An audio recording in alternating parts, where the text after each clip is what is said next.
Compass ফোনের মাধ্যমে বাবার খোঁজ পায়। গুন্ডারা অ্যাম্বুলেন্সের দরজা খুলে কম্পাসকে দেখে অবাক হলে কম্পাস বলে, আমার মাকে নিয়ে যেয়ে কোনো লাভ হবে না, আমাকে নিয়ে চলুন, আমি একটু একটু গবেষণার কাজ করি। তখন গুন্ডারা মুক্তিকে ফোন করে সবটা জানালে মুক্তি চিন্তা করতে থাকে কম্পাসকে কিডন্যাপ করবে কিনা। সেই মুহূর্তে অভিজ্ঞান এসে বলে, কম্পাসকে এখন কিডন্যাপ করো না, কম্পাসের কি পরিকল্পনা বুঝতে পারছি না।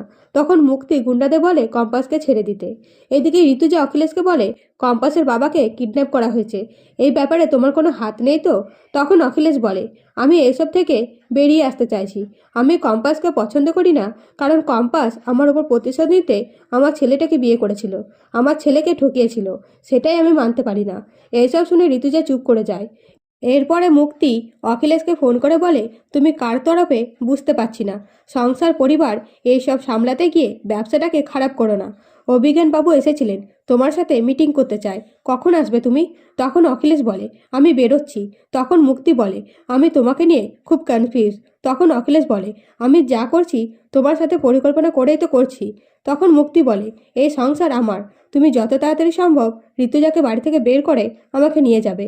এই বলে ফোন রাখতে ঋতুজা এসে বলে, অখিলেশ অফিসে যাচ্ছ নাকি? এবং সুযোগ পেয়ে অখিলেশের ফোনে চিপ লাগিয়ে দেয় ঋতুজা।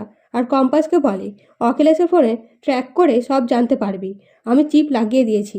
এই কথা শুনে কম্পাস বলে, ভালো কাজ করেছো।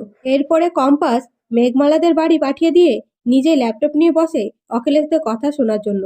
এবং কম্পাস ফোনের মাধ্যমে জানতে পারে অখিলেশ আর মুক্তি অভিজ্ঞানের সাথে মিলে অভিজিৎকে কিডন্যাপ করেছে।